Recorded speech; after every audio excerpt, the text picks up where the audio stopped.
menjawab pertanyaan-pertanyaan yang lain selain dari yang Thomas ini. Gitu itu ya. masih berkaitan sama Yesus kok. Yang paling penting kan gini nih Pak Pendeta sudah membuktikan secara literlek Yesus adalah Allah. Dan kita sudah mendiskusikannya terlepas dari nanti bagaimana. Betul. Nah, pembuktiannya yang Yesus itu yang Allahnya yang mana gitu loh, tubuhnya kah, sifatnya kah, atau yang roh di dalam dirinya. Itu sih yang mau saya lebih. Begini Bu Rifa. Biar kita lebih maju, Bang. Iya, begini. Pembuktian dari yang disampaikan Pak Esra tadi berdasarkan pengakuan Thomas dulu. Itu dulu yang diangkat pertama. Nah, tentang bantahan ini kan sampai mentok di Bu Rifa menyatakan ini adalah ekspresi kekagetan. Pak Esra bilang ini bukan kekagetan karena di situ ada jawaban. Saya akan tanyakan ke Pak Esra, mau tidak untuk menjawab soal yang tadi, Bapak mengapa kau katakan aku hanya Bapak yang baik atau Allah yang baik, atau tadi Bapak mengutus dan segala macam. Itu kan sudah bicara tentang ayat lain. Mau tidak Pak Esra untuk menjawab hal ini? Di ayat Lukas itu ada kata terkejut dan takut. Iya, terkejut dan takut, tapi kan nggak langsung karena terkejut lalu ngomong Tuhan kan? Yang saya minta itu adalah bukti bahwa begitu kaget lalu mereka ngomong nama Tuhan, nama Allah. Nggak ada itu. Itu hanya menunjukkan mereka kaget. Itu tidak membuktikan apa-apa. Ya. Lalu juga begini, saya tidak suka debat kusir. Karena kalau kita bicara topik ini, lalu setelah itu kita lari ke lain, itu terlalu bias. Sehingga selesaikan dulu urusan Thomas, karena saya yang mengangkat masalah Thomas. Nah, kalau Thomas sudah selesai dianggap, oke, sudah kalau begitu ya sudah mau pelajari lagi ya, artinya topik itu di-close. Topik itu di-close. Mau bahas yang baru lagi ya silakan. Tapi kan kita punya kesepakatan aturan adalah kita bahas satu topik. Mau topik lain oke, saya bisa menjawab itu masalah aku baik dan juga jangan katakan siapa Bapak itu. Tapi kan nanti akhirnya kalau saya jawab itu lalu Rifa tanggapi itu kan larinya ke lain. Maka makin jauh dari Thomas. Nah, kalau dibilang kok Thomas datanya Thomas tadi Pak dikasih Pak bahwa dia orang Yahudi itu ayat berapa ya Pak? Saya lagi nanti saya jelaskan ya. Jadi kalau bilang hanya kok Thomas sendiri, ya memang dalam konteks pada waktu itu kan yang tidak percaya Yesus bangkit itu kan Thomas saja. Tapi kalau soal pengakuan bahwa Yesus itu Tuhan atau Yesus Allah, itu bukan Thomas sendiri. Tapi kalau saya mau angkat semua kan jadi luas sekali. Makanya saya hanya fokus kecil pada Thomas. Nah, gitu. Nah, sekarang Thomas itu Yahudi atau bukan? Nah, begini. Thomas itu kita sebenarnya kan kalau kita tahu latar belakang budaya, kita orang ya walaupun ada banyak, tapi kita bisa tahu orang nama ini pasti dari suku ini, orang nama ini dari suku ini. Itu pada umumnya begitu. Nah, begitu juga dengan Thomas. Thomas itu sebenarnya adalah sebuah nama Aramaik atau nama Ibrani yang berasal dari kata tauma, yang artinya adalah si kembar.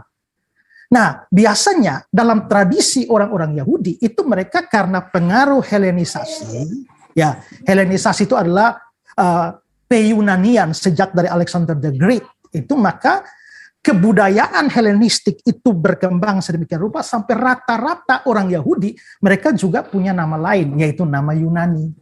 Ya, nama Yunani seperti misalnya Matius itu nama Yunani, tapi dia punya nama Ibrani yaitu Lewi. Ya, Petrus itu ya, Petros bahasa Yunani, tapi Simon itu nama Ibrani, Kefas itu nama Aram. Nah, maka bahwa si Thomas ini itu juga punya nama Yunani. Nah, ini saya tunjukkan misalnya Yohanes 11 ayat 16. Thomas yang disebut Didimus ini Yunani. Ini dari Tauma, Ibrani atau Aram. Thomas itu Didimus. Thomas Didimus. Adanya tradisi bahwa mempunyai pertama dari asal kata saja itu nama Ibrani dan yang kedua atau Aram. Yang kedua adalah dari formula mereka mempunyai nama Yunani itu adalah kebiasaan orang Yahudi yang mempunyai nama Yunani karena pengaruh Helenistik. Jadi dari situ dari dua faktor itu kita tahu itu pasti Yunani. Dan Yesus tidak mempunyai murid-murid yang lain yang bukan orang Yahudi. Iya. Jadi kalau misalnya itu mau dicari ya close dulu Pak. Ya. Oke, siap. Saya tanggapin Deng ya. Oke. Berapa menit lagi kita Mas? Sabar Bu Rifa. Oke. Jadi ini saya kasih kesempatan Bu Rifa 5 menit Ini di babak sangga menyangga ini ya. Setelah itu kayak Pak Esra. Setelah itu nanti kita buka pertanyaan ya. Oke. Ya, karena sudah Boleh, mau boleh. di ujung tentang Thomas ini. Silakan Bu Rifa, 5 Ya. menit ya. Oke, baiklah, tentang Thomas. Pak Pendeta Esra Surul mengatakan tidak mungkin orang Yahudi kalau kaget mengucapkan begitu. Artinya kan Pak Pendeta yang menyanggah saya gitu, tapi membebankan pembuktian kepada saya bahwa ya wajar saja kan itu bisa jadi kaget. Nah, saya bagaimana mau mencari literatur tentang kebiasaan orang Yahudi, karena tadi tentang Thomas ini Yahudi atau bukan itu ternyata tidak secara eksplisit tertulis di dalam Bible sendiri, melainkan Pak Pendeta mengeksegesinya dari nama Thomas yang artinya adalah kembaran. Kalau gitu Pak, kalau memang Thomas itu kembar, kira-kira Pak siapa kembarannya Pak? Bisa nggak saya dikasih tahu? Biar kita tahu benar-benar itu mengambil dari nama Aramaik yang artinya adalah kembaran dan ternyata dia benar-benar kembar gitu. Bisa nggak Pak kita dapat data bahwa Thomas ini? Gini loh, arti nama, saya mengatakan arti nama. Dan kalau ditanya siapa nama saudara kembarnya, Alkitab juga hanya mencatat Thomas, bukan mencatat segala sesuatu tentang Thomas. Dia mencatat Thomas sebagai murid Kristus, dan arti kata tauma itu begitu. Kita tidak perlu mencari tahu siapa saudara kembar, karena itu tidak penting di dalam pembuktian sih Pak, pembuktian bahwa itu benar-benar mengambil dari bahasa Aramaik yang artinya adalah kembar. Karena bagaimana seseorang itu kayak Adam nih, Adam artinya kan tanah debu ya kalau nggak salah, atau manusia gitu. Kata ada esensinya, ada sifatnya. Nah kalau kata Thomas ini artinya adalah kembar, kenapa tiba-tiba seseorang yang nggak kembar dipanggil dengan sebutan kembar gitu kan? Maka harus ya saya minta sih pembuktian bahwa dia benar-benar kembar gitu. Tapi ya udah nggak apa-apa. Kita lanjut ke materi lain aja. Bukan pembuktian, tapi meminta informasi sebenarnya. Ya, meminta informasi. Ya, gitu, meminta informasi, bukan. Ya. Tidak, lanjutkan dulu Bu Rifa, di sisa 4 menit ya, saya lanjut ya Pak. Nanti, terkait dengan yang tadi. Nah, jadi begini, ini seolah-olah gini, oke lah saya benarkan ini Thomas memanggil Yesus dengan panggilan Allah. Walaupun Yesus dituduh baik aja dia nggak mau. Berarti cuma Thomas doang yang mengakui bahwa Yesus ini Allah. Karena kebanyakan murid dia tuh kaget dan kabur gitu, lari gitu ya. Mohon maaf Bu Rifa, tadi Pak Esra sudah tegaskan bahwa ada banyak murid-murid lain. Cuma beliau tidak mau ungkapkan di sini, hanya pakai Thomas saja. Gitu, Mas. Oke, kayaknya sempit banget ya. Tapi nggak apa-apa lah ya, nggak apa-apa. Jadi intinya tuh kayak cuma Thomas doang yang menyadari kealahan Yesus begitu kan. Sementara kayak yang lain-lain tuh kayak nggak sadar kenapa yang lain nggak memanggil dia juga sama seperti itu begitu. Nah jadi kalau saya sih tidak ya, untuk apa saya mendebat Pak Pendeta Esra Surul gitu kan, itu kan salah satu perspektif jawaban. Nah kalau pembuktian ya saya kan coba cari literatur bagaimana kebiasaan orang Yahudi, tapi bagaimana saya mau mencari literatur orang Yahudi, saya saja belum bisa mempercayai bahwa Thomas ini Yahudi atau enggak, karena setelah saya cari tadi ternyata biografi Thomas pun tidak jelas gitu. Dan Pak Pendeta Esra Surul meyakinkan saya bahwa dia adalah orang Yahudi berdasarkan namanya yang katanya adalah Aramaik yang diambil dari kata serapan tauma yang artinya adalah apa tadi kembaran, tapi ternyata kembarannya juga tidak ditemukan gitu. Jadi ini memang harus dibuktikan sih. Kenapa? Biar mengukuhkan bahwa dia benar-benar orang Yahudi dan memiliki tradisi orang Yahudi gitu. Karena jangan-jangan dia orang Yunani, Romawi gitu kan. Kenapa? Ya kalau kita lihat orang Romawi ya lihatlah kebiasaan mereka gimana begitu kan. Karena kan kata-kata yang digunakan dalam kitab PB ini kan kata Theos, bukan Yod-Heh-Vav-Veh, bukan Elohim atau apa gitu. Nah jadi itu sih dari saya. Saya tidak mendapat jawaban yang sangat krusial ya. Tadi literlek Pak Pendeta Esra Surul membuktikan bahwa Yesus itu adalah Allah dari pernyataan Thomas, bukan dari pernyataan Yesus pribadi. Karena Yesus memang mengatakan jangan memanggil Bapa di dunia ini, hanya satu Bapamu dia di surga. Jangankan dikatakan Allah, mengatakan dia baik aja dia nggak terima. Saya lebih percaya kepada Yesus. 2 ayat itu saya pegang. Saya untuk saat ini merujuk kepada pernyataan Yesus deh gitu. Pak Pendeta kepada Thomas ya nggak apa-apa lah gitu. Mengalahkan Yesus dengan pandangan karena Thomas nggak apa-apa, tapi saya lebih percaya kepada Yesus apa yang dia katakan begitu. Jangan kau panggil Bapa di surga, Bapa lain karena hanya satu Bapamu dia di surga. Jangan kau panggil aku baik karena satu yang baik yaitu dia Allah yang di surga gitu ya. Jadi ya untuk saat ini sih nggak apa-apa, mungkin kita lanjutkan lagi dengan Trinitas mungkin ya, karena ini menarik juga. Saya pengen tahu yang Allahnya dari Yesus itu yang mana sih gitu. Saya masih bingung dari dulu tuh kalau nanya sama teman-teman Kristen bilang si Yesus ini yang Allahnya yang mana sih? Ada yang bilang rohnya. Loh, itu kan roh Allah yang masuk ke dalam diri Yesus. Terus badannya apa? Ya bukan Allah, kan manusia. Loh kan yang menjadi manusia itu kan firman-Nya. Berarti Yesus bukan firman dong. Jadi saya masih banyak jawaban-jawaban dari teman-teman Kristen lain Pak. Karena Bapak pendeta, otomatis Bapak pasti tahu jawabannya. Sebenarnya ini nggak lari-lari sih Pak. Cuman ya kalau Bapak nggak mau menjawab juga nggak apa-apa. Bagi saya sih itu aja sih dulu. Masalah Thomas ya anggaplah iya gitu ya. Berarti cuma Thomas doang yang menyadari kealahan Yesus gitu. Yang lain mah kagak. Mungkin yang lain nggak tahu kalau itu Yesus mah sempat makan ikan goreng ya kan Pak ya. Dia makan ikan goreng gitu. Ya mungkin masih ragu juga mereka kali ya. Karena ngelihat Yesus kok makan ikan goreng. Kok Allah makan ikan goreng. Walau Allah bisa awat sih kalau saya. Ya nggak apa-apa sih Pak Pendeta, terima kasih atas jawabannya bahwa Bapak Pendeta menyatakan Yesus adalah Allah karena prasangka Thomas atau karena pernyataan Thomas, walau di ayat lain Yesus melarang mengatakan bahwa dia baik karena yang baik hanya satu yaitu Allah saja. Kalau dari saya sih gitu aja sih ya Pak ya. Tentang Thomas, saya mau mencari literatur tentang Thomas lagi. Apakah benar dia orang Yahudi? Gitu. Karena kalau dari nama, apa benar dia adalah orang kembar? Mana lagi tuh kembarnya? Karena nggak ada biografi Thomas yang jelas saya lihat di dalam Bible sendiri. Mungkin gitu. Oke, Oke. terima kasih Bu Rifa. Ya, nanti Pak Esra 5 menit. Ya, Memang sih ada permintaan-permintaan untuk menanggapi yang lain, tapi kan memang kita memang masih fokus di Thomas. Tapi silakan, ya, 5 menit ya Pak Esra. Sebelum kita masuk ke sesi pertanyaan ya. jadi rasanya aneh kalau keyahudian Thomas dibuktikan melalui siapa saudara kembarnya.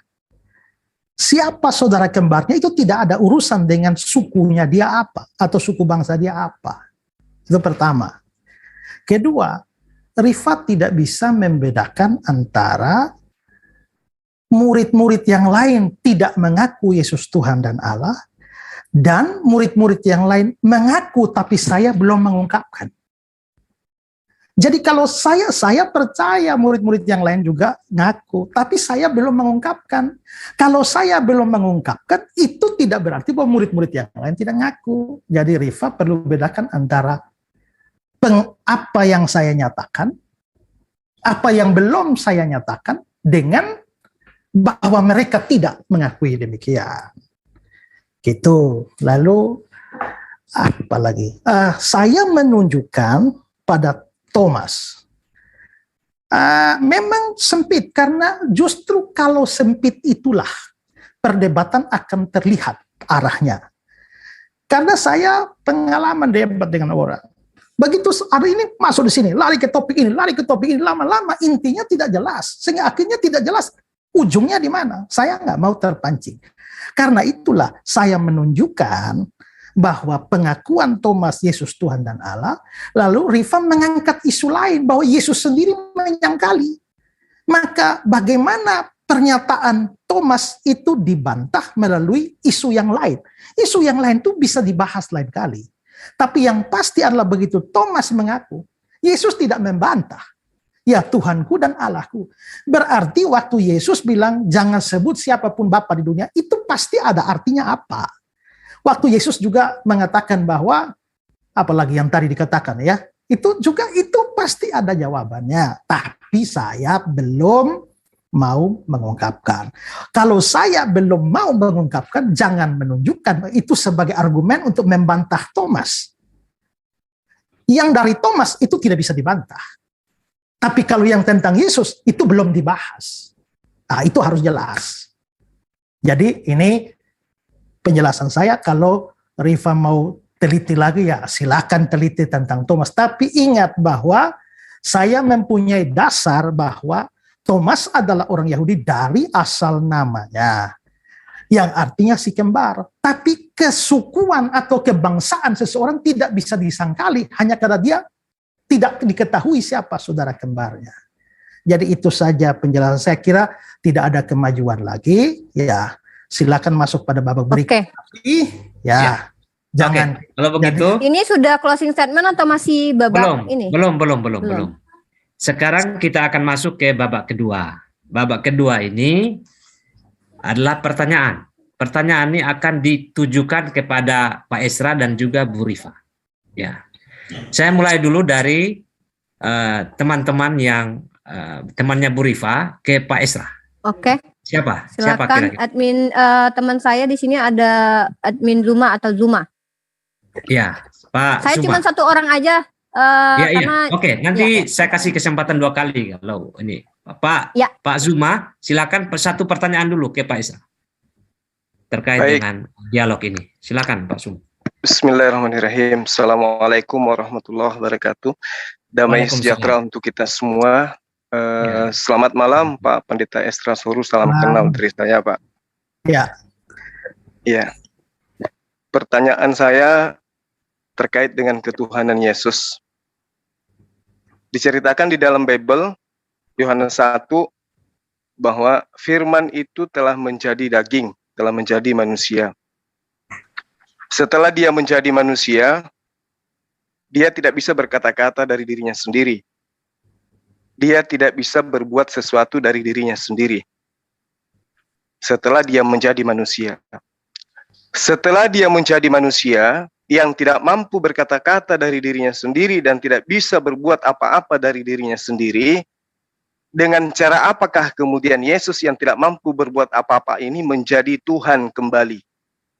Siapa yang membuatnya menjadi Tuhan? Dirinya kah? Atau ada oknum Tuhan baru, Tuhan lain yang menjadikan dia Tuhan? Kalau dirinya berkata pun dia tidak sanggup. Berbuat apa lagi? Sehingga untuk menjadi Tuhan harus ada esensi yang lebih kuat yang menjadikan dia Tuhan. Menjadikan kembali kepada Tuhan kalau dia tadinya adalah Tuhan. Pertanyaan saya, Pak, siapa oknum yang kemudian menjadikan Yesus yang tidak bisa berbuat apa-apa itu menjadi Tuhan? Silakan. Siapa yang membuat Yesus menjadi Tuhan kembali? Menjadi Tuhan kembali itu adalah secara implisit, itu ide di belakang itu adalah Yesus tadinya Tuhan, lalu menjadi bukan Tuhan, lalu sekarang dijadikan Tuhan kembali. Nah, itu bukan kepercayaan Kristen. Kepercayaan Kristen percaya bahwa Allah itu kan, atau Tuhan itu kan punya sifat tidak berubah. Jadi Tuhan tidak bisa berubah menjadi bukan Tuhan. Allah tidak bisa berubah menjadi bukan Allah. Ya, itu bisa ditunjukkan misalnya ya di dalam Filipi pasal yang kedua ayat yang kelima, ya Kristus Yesus yang walaupun dalam rupa Allah, kata walaupun dalam rupa Allah, ini sebenarnya terjemahannya di Alkitab Indonesia adalah kurang satu kata. Mestinya yang walaupun ada dalam rupa Allah. Ini kata bahasa Inggrisnya being in the form of God. Itu kata Yunaninya itu adalah huparkon. Huparkon itu adalah satu keadaan di mana paten dan tak bisa menjadi yang bukan dirinya. HP ini adalah HP saya. Bagaimana saya bisa bikin HP ini menjadi bukan HP saya? Gampang, dijual. Ya. Rumah saya, bagaimana bikin rumah saya bukan rumah saya lagi? Sumbang. Tapi bagaimana bikin mama saya menjadi bukan mama saya lagi? Dibunuh, yang dibunuh itu mama. Dipecat, yang dipecat itu mama. Ya. Disangkali, yang disangkali juga mama. Itu huparkon. Yesus Kristus itu huparkon Allah. Maka dia tidak bisa menjadi yang bukan Allah. Inkarnasi yang tadi disinggung firman menjadi manusia, itu bukan berarti bahwa firmannya atau Allahnya hilang lalu berubah jadi manusia, besok-besok kembali jadi Allah. Tidak. Tapi maksudnya adalah waktu inkarnasi itu Allahnya tetap. Lalu ketambahan manusia, dia mengambil hakikat manusia sehingga menjadi Allah manusia. Nah, lalu pertanyaannya sekarang adalah kembali ke ayat yang tadi dibilang, aku tidak berkata-kata atau tidak bisa berbuat apa-apa dari diriku sendiri. Itu bukan menyatakan kelemahan, tapi menyatakan kesatuan. Karena begini, Yesus itu datang ke dunia diutus oleh Bapaknya. Dia datang untuk melaksanakan kehendak Bapaknya. Tapi orang Yahudi itu tidak mau mengakui bahwa Yesus datang dari Bapa. Itulah sebabnya untuk menunjukkan bahwa dia betul-betul dari Bapa. Dia menyatakan bahwa dia tidak bisa melakukan sesuatu dari dirinya sendiri dalam pengertian bertentangan dengan apa yang dikehendaki Bapa. Tidak. Dia menyatu dengan Bapa sehingga apa yang dia inginkan itu yang Bapa inginkan. Apa yang dia lakukan itu yang Bapa lakukan. Jadi dia tidak bisa berbuat sesuatu dari dirinya sendiri terlepas dari Bapanya. Nah, itu maksudnya konteks ayatnya seperti itu. Jadi Yesus tetap Tuhan, tetap Allah. Dan ya, karena itu tidak dibutuhkan oknum lain yang mengembalikan dia. Tadinya Allah menjadi bukan Allah, sekarang dikembalikan jadi Allah.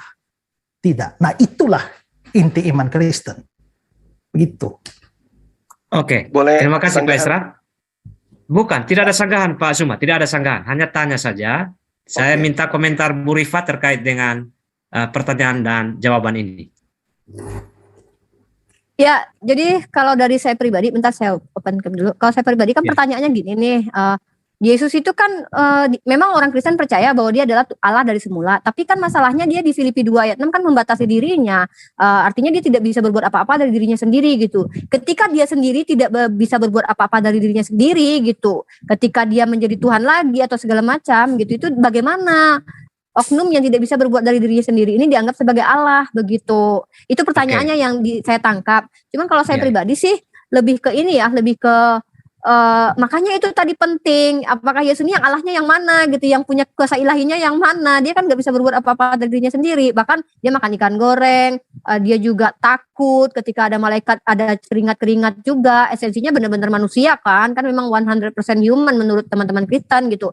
Tapi kalau 100% humannya kan kita gak bantahin itu umat Islam, kita percayalah gitu. Tapi yang kita tanyain selama ini kan 100% ilahinya ini di mananya, apanya gitu. Karena dia tidak dapat berbuat apa-apa dari dirinya sendiri, menghidupkan siapa namanya Lazarus gitu, dia juga meminta kepada Bapa kalau nggak salah ya, dan gimana dia mau menjadi Tuhan gitu, siapa yang menjadikan dia ya kayak naik ke langit, apakah dia naik sendiri kah, ketika dia di surga bagaimana, apa dia berkuasa kah, apa dia juga menjadi penguasa, ya itu sih mungkin pertanyaan dari yang saya dengar dari Bang Tuma sih. Tapi ada pertanyaan yang kedua kayaknya ya. Ya, terima kasih Bu Rifa. Sekarang dari mungkin ada teman-teman Kristen sini mau menanyakan kepada Bu Rifa. Pak siapa? Pak Nyoman. Pak Nyoman, ya. Silakan Pak Nyoman. Setelah itu. Ya. Oke. Silakan Pak Nyoman. Terima kasih. Saya ingin bertanya kepada Bu Rifa. Ya, kalau memang Yesus itu bukan Tuhan, gitu ya, mengapa dia bisa mengampuni dosa manusia? Dan itu dalam teks bisa dilihat dalam Markus pasal yang kedua, ayat yang ke-10.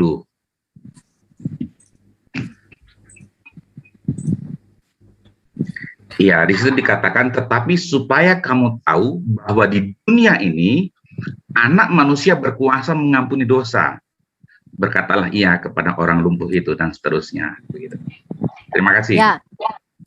Ya kalau saya sih, Silakan, oke ya, saya jawab langsung ya. Ya. Jadi benar Pak, benar kata Yesus, saya percaya bahwa anak manusia itu bisa mengampuni dosa. Kenapa? Bapak lihat di dalam Yohanes pasal 20 ayat 21-23. Coba buka. Yohanes pasal 20 nomor 21 sampai 23. Nah, jadi saya itu percaya Pak sama Yesus bahwa manusia itu bisa mengampuni dosa. Dalam Islam pun juga begitu. Manusia bisa mengampuni dosa loh. Saya kalau memaafkan orang lain otomatis dosanya terampuni. Maka kata Yesus sekali lagi, damai sejahtera seperti Bapa mengutus aku, demikian juga sekarang aku mengutus kamu. Dan sesudah berkata demikian ia mengembusi mereka dan berkata, terimalah Roh Kudus. Jikalau kamu mengampuni dosa orang, dosanya diampuni, dan jikalau kamu menyatakan dosa orang tetap, dosanya tetap ada. Ya bukan cuma Yesus aja, kan murid-muridnya juga bisa mengampuni, kan nggak mungkin murid-muridnya menjadi Tuhan gitu sih Pak yang saya pahami. Terima kasih.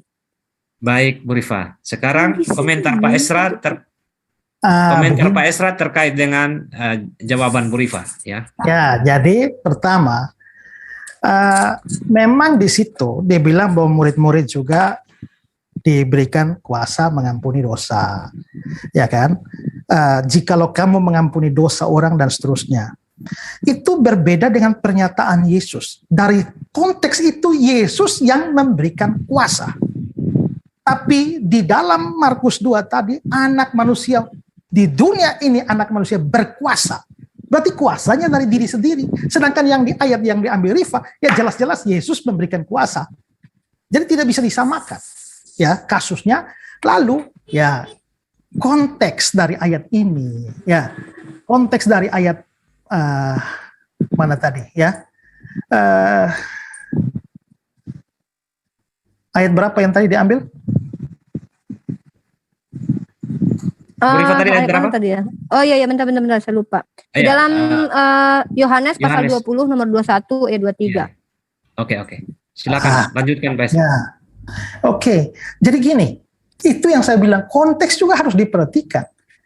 Kalau yang di sini damai sejahtera baik sama seperti Bapa mengutus aku, demikian aku mengutus kamu. Jadi kata-kata selanjutnya ini itu harus ditafsirkan berdasarkan konteks pengutusan. Nah, pada waktu konteks pengutusan itu lalu ada kata-kata jikalau kamu mengampuni dosa orang, dosanya diampuni. Jikalau kamu menyatakan dosa orang tetap ada, dosanya tetap ada. Ini tidak berarti bahwa murid-murid sama seperti Yesus yang berkuasa mengampuni dosa. Ini pengutusan untuk beritakan Injil. Maka respon orang terhadap Injil itu menentukan dosanya diampuni atau tidak. Saya misalnya gini loh, saya beritakan Yesus kepada Pak Roni. Pak Roni, ini Yesus gini loh, Tuhan Allah Juru Selamat, dia telah mati menebus ini. Percayakah? Kalau Pak Roni percaya, maka saya bilang, oke, kalau begitu dosamu diampuni. Saya menyatakan dosanya diampuni berdasarkan persyaratan di mana Pak Roni percaya kepada firman ketika saya diutus untuk menyampaikan. Tapi kalau saya bertemu, diutus menyampaikan firman kepada Rifa, percayakah kamu? Setelah saya beritakan Injil, saya tidak percaya. Maka saya bilang, kalau begitu dosamu tetap ada. Bukan saya yang berkuasa menyatakan dia dosa tetap ada atau dosanya Roni dihapuskan, tapi itu kuasa menyatakan karena dalam konteks pengutusan. Itu berbeda dengan Yesus yang bilang di dalam dunia ini anak manusia berkuasa mengampuni dosa. Gitu. Oke, terima kasih. Sekarang pertanyaan kedua dari siapa, Bu Rifa? Ke Pak Esra? Teman dari Pak Abdul kah? Saya cuma punya satu teman aja. Dari Pak Suma lagi kembali. Ya, silakan Pak Suma. Oke, baik. Masih ada Pertanyaan korelasinya. Iya, pertanyaan saya dengan yang pertama. Jadi ketika Yesus itu dikatakan tidak bisa berbuat apa-apa, tidak bisa berkata dari dirinya sendiri, kemudian Bapak Pendeta mengatakan dia bisa menjadi Tuhan karena dia adalah Tuhan itu sendiri dan tidak ada yang melantiknya. Saya kira saya harus mengarahkan Bapak kepada kitab Anda sendiri yang menerangkan Yesus itu adalah Tuhan yang dijadikan Tuhan. Oke. Kisah Para Rasul 2 nomor 36. Jadi seluruh kaum Israel harus tahu dengan pasti bahwa Allah telah membuat Yesus yang kau salibkan itu menjadi Tuhan. Berarti dia dilantik. Roma 14 nomor 9. Sebab untuk itulah Kristus mati dan hidup kembali supaya dia menjadi Tuhan. Baik atas orang-orang mati maupun atas orang-orang hidup. Ini artinya bahwa Yesus ini nyata dikatakan adalah manusia yang mati, kemudian bangkit, lalu kemudian dia dilantik atau dijadikan menjadi Tuhan. Kenapa saya katakan demikian, Pak Pendeta? Agar pertanyaan saya ini nanti terarah dengan jawaban Anda. Kisah Para Rasul 2 nomor 22. Hai orang-orang Israel, dengarkanlah perkataan ini. Yang aku maksudkan adalah Yesus dari Nazaret, seorang yang telah ditentukan Allah, yang dinyatakan kepadamu dengan kekuatan-kekuatan dan mujizat tanda-tanda yang dilakukan oleh Allah dengan perantaraan Yesus di tengah-tengah kamu. Pertanyaan saya, kalau sudah nyata ada dalil yang mengatakan Yesus dijadikan menjadi Tuhan oleh Allah, bagaimana Anda mengelak dengan mengatakan bahwa Yesus itu bukan Tuhan yang dijadikan? Ternyata Allah adalah esensi yang menjadikan manusia Yesus menjadi Tuhan. Silakan. Tadi ayat pertama yang Pak kasih di mana? Kisah berapa? Kisah Para Rasul 2 nomor 36. Tidak, yang pertama dijadikan Tuhan tuh. Iya. Kisah Para Rasul 2 nomor 36. Oke. Jadi seluruh kaum Israel harus tahu dengan pasti Allah telah membuat Yesus yang kamu salibkan menjadi Tuhan dan Kristus. Gini, Pak. Kami percaya Tuhan itu nggak bisa dibuat. Sesuatu yang bukan Tuhan atau seseorang yang bukan Tuhan itu nggak bisa dibuat jadi Tuhan. Ya, jadi bahkan Allah pun tidak bisa membuat yang bukan Allah menjadi Allah. Tuhan tidak bisa membuat yang non Tuhan jadi Tuhan. Itu kami percaya. Nah, kalau di Kisah pasal 3 yang Bapak sebutkan itu tadi, bahwa Yesus ya diangkat, jadi seluruh kaum Israel harus tahu dengan pasti bahwa Allah telah membuat Yesus yang kamu salibkan menjadi Tuhan. Perhatikan ini, Pak, kalau begitu kapan dia menjadi Tuhan? Yang kamu salibkan. Kalau Yesus bukan Tuhan, baru dijadikan Tuhan pada saat dia disalibkan dan bangkit. Lah itu bagaimana dengan Lukas pasal 2 ayat 11. Hari ini telah lahir bagimu juru selamat, yaitu Kristus Tuhan. Berarti dia waktu lahir saja sudah disebut Kristus Tuhan. Ya, bagaimana mungkin setelah dia mati dan bangkit baru dijadikan Tuhan? Gini ya Pak ya, saya beritahu ya, cara menafsir Alkitab. Mungkin itu tidak biasa bagi Bapak dengan kitab suci Bapak. Tapi salah satu prinsip tafsir Alkitab itu adalah jangan menafsirkan ayat, nabrak ayat. Karena kami percaya seluruhnya adalah firman. Maka tidak mungkin firman bertentangan satu dengan yang lain. Nah, kalau di Lukas 2 dibilang bahwa Yesus waktu lahir saja malaikat sudah bilang dia adalah Kristus dan Tuhan. Kalau begitu apa artinya di Kisah pasal 3 itu, di mana waktu dia mati, lalu bangkit, lalu Allah telah membuat Yesus menjadi Tuhan dan Kristus.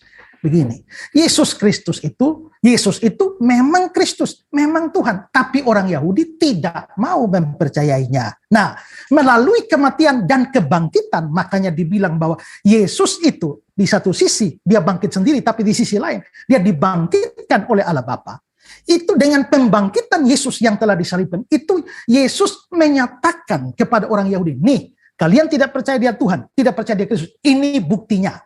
Itu artinya Allah Bapa telah membuat Yesus menjadi Tuhan. Bukan Tuhan jadi Tuhan, tapi menyatakannya kepada Israel. Nah, Yesus itu Tuhan, tapi belum tentu jadi Tuhan buat Bapak kan? Ya, Bapak kan tidak percaya dia Tuhan. Berarti Yesus itu Tuhan, hanya tidak jadi Tuhan buat Bapak. Tapi kalau ternyata Allah membuka hati Bapak, sehingga Bapak mendapat hidayah, dan percaya sekarang Yesus Tuhan, itu berarti Allah Bapa telah membuat Yesus menjadi Tuhan bagi Pak Suma.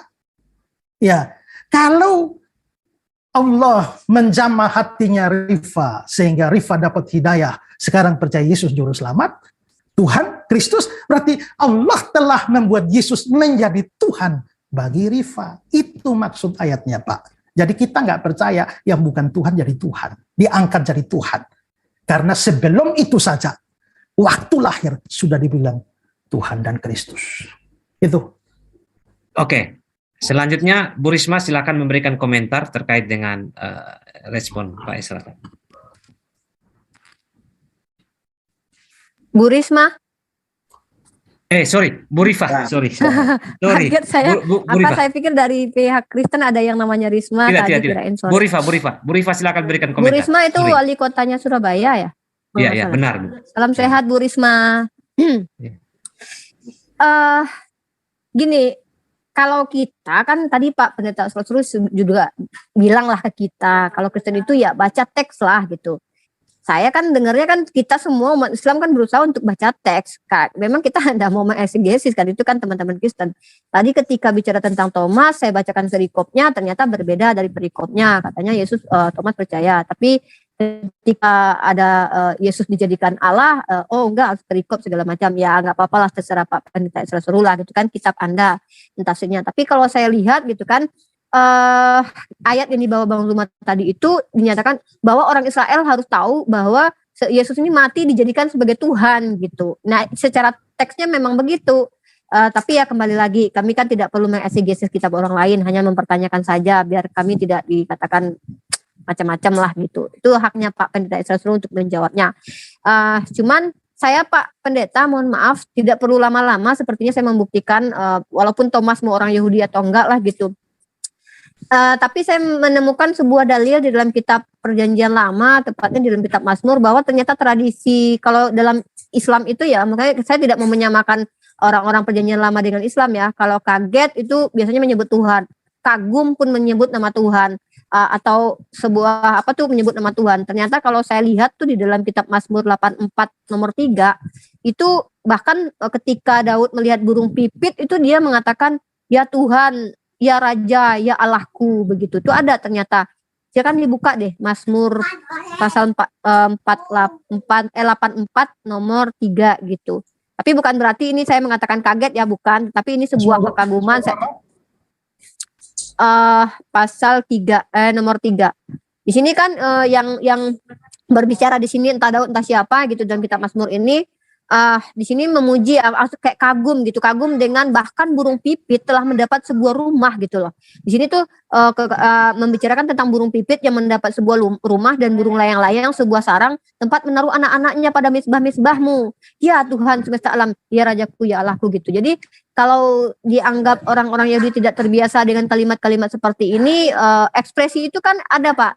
Kalau ekspresi takut kita akan mengekspresikan sesuatu. Kalau ekspresi kagum juga akan keluar sesuatu. Kalau orang yang terbiasa memuji Tuhannya, baik dia kaget, baik dia takut, saya rasa secara psikis ya, secara psikologis akan mengeluarkan kata-kata yang memang sering diucapkannya gitu. Itu secara psikologi ya, karena kan kita disonding ya ketika kita hidup terbiasa dengan mengucapkan kayak mohon maaf ya nih kalau ada orang latah nih Pak, kalau ketika kaget ayam gitu, atau dia akan mengeluarkan kata-kata itu gitu ketika dia bukan saya mengatakan bahwa Thomas latah ya, tidak ya, bukan sama sekali, tetapi itu ada gitu orang yang terbiasa dengan perkataannya. Nah, kalau kita bicara tentang Thomas, walaupun saya percaya atau tidak dia orang Yahudi lah, tapi ternyata orang-orang Yahudi pun memang sudah sering dalam suasana apapun tak kekaguman apa menyebut memuji nama Tuhan. Oke, Kemudian Bu Rifa, terakhir, saya minta tadi itu adalah komentar terkait dengan pertanyaan tadi. Iya, bukan komentarnya itu ini aja apa? sih yang tadi. Ya, Saya ya. ingat biar nggak lupa. Kalau memang ada informasi terbaru dari Kitab Mazmur nanti next time sorry ya. Maaf ya, enggak maksudnya itu saya biar nggak lama, biar nggak nunggu beberapa minggu ke depan kita schedule lagi untuk diskusi, saya bikin aja ternyata. Baik, nanti begini saja Bu Rifa, nanti disimpan untuk di closing statement terakhir, nanti saya akan berikan. Oke, benar. Siap. Oke. Selanjutnya dari teman-teman yang Kristen, ada yang mau bertanya kepada Bu Rifa? Ya, baik. Ada ya, Pak Nyoman aja sekali lagi. Beta, Pak Moderator. Oke. Pak Nyoman sekali salam lagi. kenal ya Pak Nyoman ya, sehat selalu. Oke, salam kenal Bu Rifa. Pak, Iya, bisa nggak ditunjukkan, saya mau Silakan. bertanya yang kedua. Bisa nggak tolong dibantu screen di Yesaya pasal yang ke-9 ayat yang ke-5. Yesaya 9. Ya. Iya, Yesaya 9 ayat yang ke-5. Ya, di situ dikatakan sebab seorang anak telah lahir untuk kita, seorang putra telah diberikan untuk kita, lambang pemerintahan ada di atas bahunya, dan namanya disebutkan orang, penasihat ajaib, Allah yang perkasa, Bapa yang kekal, Raja damai. Dan ini nubuatan tentang kelahiran Kristus, dan dalam nubuatannya pun sudah disebutkan gelarnya itu adalah Allah yang perkasa. Dan kalau Yesus bukan Tuhan, bagaimana di sini dia bisa disebutkan Allah yang perkasa? Seperti itu. Tolong dijawab. Oke, terima kasih buat Pak. Silakan Bu Rifa. Kita kalau bicara tentang ini sering sekali dibawa teman-teman Kristen sebagai nubuatan buat Yesus. Cuman timbul pertanyaan sih Pak, kalau memang ini nubuatan dari Yesus. Yang pertama, Yesus tidak pernah dipanggil Immanuel di dalam PB. Justru dia dikasih nama malaikat Yesus gitu.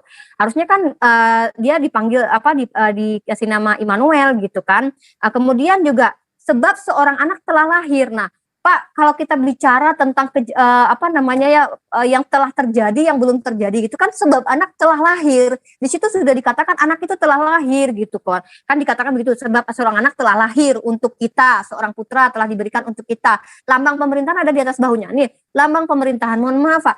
Secara di duniawi saja Yesus itu jangankan menjadi raja, Pak, menjadi ketua kelompoknya aja, maksudnya teman-temannya aja masih dikhianati sama 2 orang gitu. Si Petrus menyangkal dia, Yudas mengkhianati dia, apalagi jadi raja gitu. Jadi kalau bicara tentang lambang pemerintahan ya itu masih ambigu ya, lambang apa, dia nggak pernah memerintah di dunia. Namanya disebut orang penasihat ajaib. Ini juga ada tanda koma di sini.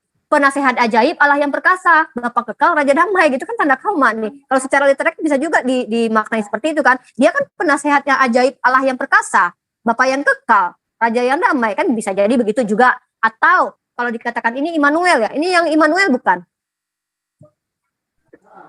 Raja damai ini, Raja damai. Nah, saya lebih tertarik dengan pernyataan Yesus deh Pak, kalau Bapak mengakui bahwa dia Raja damai, bahwa Yesus sendiri mengatakan, nah nih ya, aku lebih sanggah pakai, aku dari tadi itu sanggahnya pakai kata Yesus aja lah gitu ya.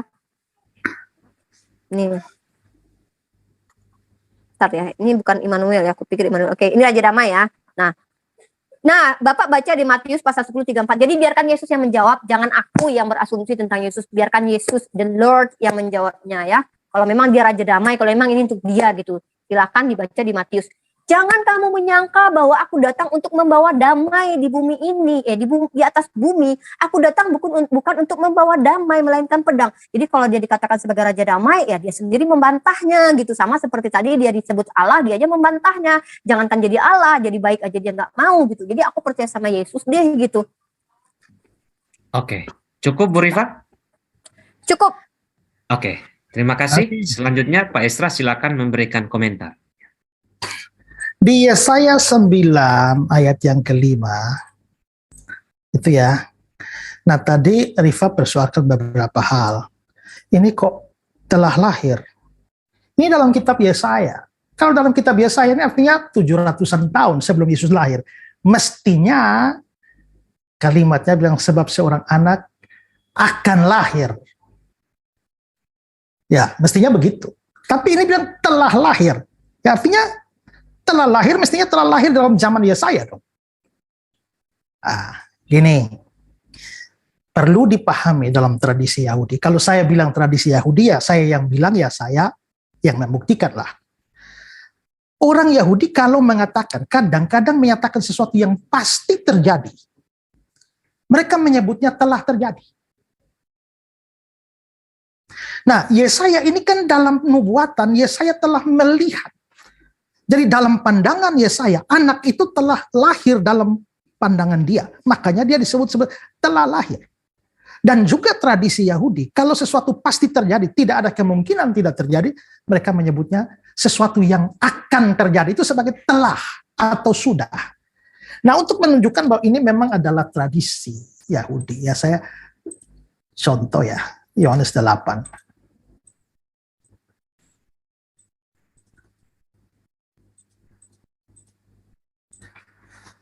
Abraham bapamu bersuka cita bahwa ia akan melihat.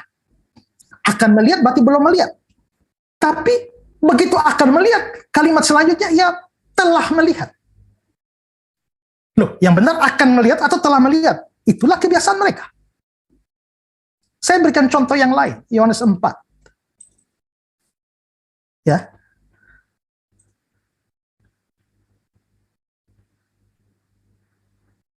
Tapi saatnya akan datang. Ya akan datang. Berarti kan belum datang. Tapi sudah tiba. Itu menunjukkan bahwa memang tradisi Yahudi itu kalau mereka ngomong sesuatu yang tidak ada kemungkinan tidak terjadi, kadang-kadang mereka memakai bentuk past. Ya, dan bukan bentuk future. Karena itulah maka Yesaya 9 ayat 5 itu nubuatan tentang Yesus saking pastinya. Maka anak itu disebut telah lahir. Itu pertama. Kedua, kalau Rifa bilang itu kan ada penasihat ajaib, ada koma, Allah yang perkasa. Saya nggak tahu maksudnya Rifa apa, tapi apakah Rifa bermaksud bahwa itu Yesus itu adalah penasihat dari Allah yang perkasa? Loh, Allah masa butuh penasihat? Masa Allah yang perkasa butuh penasihat? Tidak. Ini bahkan sebenarnya adalah, ini masalah terjemahan. Sebenarnya adalah namanya disebut penasihat, koma, ajaib, koma, Allah yang perkasa, El Gibor, Bapa yang kekal. Ini bukan berarti Yesus itu Bapa. Bukan terjemahannya bukan eternal father, tapi father of eternity, Bapa dari kekekalan. Dan terakhirnya Raja Damai. Pertanyaan, kalau ini bukan untuk Yesus, siapa yang lahir pada zaman Yesaya yang bisa menyandang nama seperti ini? Gak ada. Oke, sekarang ke pertanyaan Rifa, Matius 10. Ya. Mana? Tentang yang damai tadi. Ya, ayat 34. Jangan kamu menyangka aku datang membawa damai di atas bumi. Aku datang bukan untuk membawa damai, melainkan pedang. Gini, Rifa mengatakan bahwa ya saya kan hanya pakai kata-kata Yesus. Yes, memang kata-kata Yesus. Tapi kata-kata Yesus itu maksudnya apa? Itu yang Rifa tidak paham. Lagi-lagi konteks. Tadi Rifa bilang, di Yohanes Thomas dia pakai konteks. Saya juga jelaskan dari konteks kok. Ya. Tapi sekarang kalau kita lihat ke sini loh. Yesus memilih ke-12 muridnya, memberi kuasa pada mereka untuk mengusir roh jahat dan seterusnya. Ini nama-nama rasul. Dia memanggil 12 murid lalu mengutus mereka. Ya. Mengutus mereka. Tahu dari mana? Itu diutus. Ya, ini. Pergilah, beritakanlah kerajaan surga sudah dekat. Semua yang disebut ini itu dalam konteks pengutusan. Nah, karena itu ayat 34 itu juga harus dipahami berdasarkan konteks pengutusan. Jadi pada waktu kamu diutus, kamu kan membawa kabar tentang Yesus. Nah, pada waktu kamu membawa kabar tentang Yesus, orang akan ada dua respon. Misalnya saya beritakan Injil kepada Rifa. Rifa, maukah percaya Yesus? Sedangkan Rifa, semua lingkungannya ini Islam. Pada waktu Rifa, ya saya percaya Yesus, maka kira-kira apa responnya suaminya Rifa? Apa respon anak-anak? Apa respon tetangga? Apa respon semua? Semua menjadi benci dia. Tadinya damai-damai saja sebelum ada pemberitaan tentang Yesus. Begitu ada pemberitaan tentang Yesus, langsung orang benci. Itulah sebabnya ayat 35. Sebab aku datang memisahkan orang dari ayahnya. Kenapa? Karena orangnya percaya Yesus, yang diberitakan murid-murid, ayahnya tidak. Anak perempuan dari ibunya, karena anak perempuannya percaya Yesus, ibunya tidak. Menantu perempuan dari ibu mertua, karena menantu percaya Yesus, terima Yesus, tidak. Maka akibat dari pemberitaan tentang Yesus, musuh orang ialah orang-orang seisi rumah. Kenapa saling memusuhi? Karena sebelumnya damai-damai saja, karena Yesus belum beritakan. Begitu saya beritakan Yesus, lalu ada yang percaya, muncullah permusuhan. Gitu penafsirnya. Jadi itu harus dipahami. Jadi bukan hanya soal Yesus yang bilang, tapi apa maksud Yesus. Itu kira-kira begitu penjelasan. Saya beri penjelasan pada Rifa. Semoga Rifa tidak kejam-kejam. Oke, kita akan sampai di akhir. Ya. Jadi saya akan mengakhiri ini dan memberi kesempatan kepada Bu Rifa 5 menit untuk closing statement. Oke. Akhir ke Pak Esra. Silakan Bu Rifa. Ya, semoga Pak Esra nggak kejang ya. Terima kasih buat diskusi santai kita yang ya saya berharapnya kita bukan pertama kali ini ya Pak, Bapak tidak kapok menjawab pertanyaan seorang mahasiswi PAI yang ingin tahu banyak hal. Terima kasih buat Pak Pendeta sebelumnya. By the way, kita bicara tentang apakah Yesus Allah? Ternyata salah satu ayat yang digunakan bahwa Yesus Allah berdasarkan Thomas yang kaget, maka Yesus adalah Allah berdasarkan kekagetan Thomas. Walaupun saya juga buktikan ternyata di dalam kitab Mazmur tadi orang Yahudi terbiasa. Ya Allah, ya Tuhanku, ya Raja yang kekal, itu sudah biasa. Bahkan ada burung pipit di dalam rumahmu, ya Tuhan, ya Allahku, itu hal yang biasa. Kekaguman, kaget, itu biasa mengucapkan perkataan-perkataan begitu. Walaupun saya tidak tahu Thomas ini kebangsaannya apa gitu ya. Nah, kemudian yang menariknya juga di sini saya belum mendapatkan jawaban. Yang Allah dari Yesus itu apa? Mungkin Pak Esra mungkin menjawab kapan. Jangan di TikTok nanti Pak, dijawab sendiri nanti nggak enak, nggak bisa saya tanggapi. Mendingan begini gitu ya. Kalau nanti dijawab sendiri di TikTok saya gimana? Masa mau nge-state nanti di take down lagi TikTok saya. Jadi artinya saya ingin tahu yang Allahnya dari Yesus itu apa. Kemudian teman saya juga sudah mempertanyakan Yesus katanya yang adalah Allah bahkan tidak mampu berbuat apa-apa dari dirinya sendiri. Dan saya juga mengatakan bahwa ini nih, saya mengatakan Yesus itu dia tidak rela dipanggil Allah, karena jangankan dipanggil Allah, dipanggil baik aja dia nggak mau. Dan saya juga mau mengingatkan Pak Pendeta Esra Soru, Paulus itu mengajarkan hanya satu Allah. Silakan dibuka 1 Korintus pasal ke-8 nomor 6. Silakan dibuka dulu. Ya, jadi saya mengutip kata Yesus, mengutip kata Paulus lagi ini sebagai Rasul dalam imannya Pak Pendeta. Ya terserahlah mana yang dipercaya, mau Thomas mau Paulus. Nah, namun bagi kita hanya ada satu Allah saja, yaitu Bapa, yang daripadanya berasal segala sesuatu dan yang untuk dia kita hidup. Dan satu Tuhan saja, atau kurios ya, yaitu Yesus Kristus yang olehnya segala sesuatu telah dijadikan dan karenanya dia kita hidup. Nah berarti Allah ini hanya satu menurut Paulus. Tapi ya terserahlah Pak Pendeta, kan kekagetan Thomas menjadikan Yesus sebagai Allah juga nggak masalah sih bagi saya. Kemudian Pak Pendeta tadi bilang, masa Allah butuh penasehat? Loh Bapak nggak baca sih di kitab Keluaran pasal ke 32 nomor 11, silakan dibuka. Itu Musa menasehati Tuhan loh Pak. Silakan, Keluaran pasal ketiga 32 nomor 11.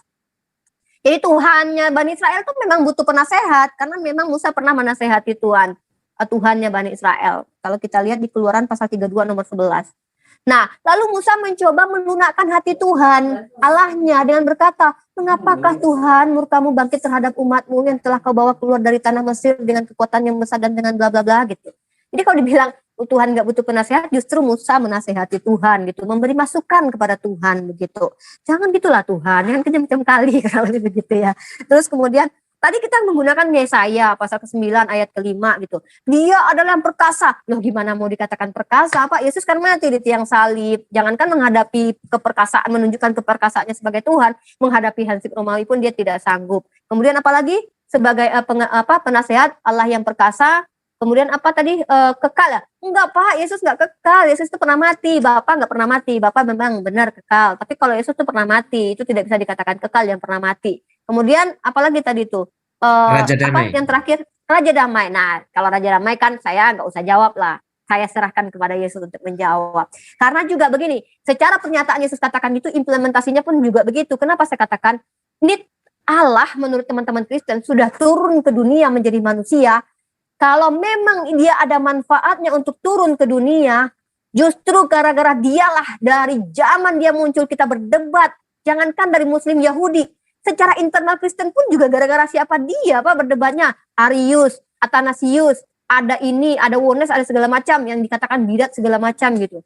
Berarti di mana mau dikatakan kedamaian apa yang didapat setelah dia muncul? Padahal ini Tuhan loh udah turun jadi manusia, tinggal di hadapan kita. Ya minimal apa gitu manfaatnya buat dunia gitu, minimal gitu misalkannya apa gitu ya. Karena kita kalau bicara tentang sejarah kekristenan sendiri, wah ngeri kalau kita bahas itu, emang jauh sih bahasan itu dari kita. Tapi ya damainya tuh apa gitu di dunia gitu, apa memang di dunia nggak bisa damai? Karena kan 1 menit lagi Bu Rifa ya. Ya, pada akhirnya kan tidak terbukti nubuatan itu bahwa dia kekal, tidak. Dia Raja Damai juga dia yang jawab sendiri, memang pada dasarnya tidak ada damai gitu kan, kecuali bagi orang Kristen yang mengaku menuhankan Yesus gitu kan.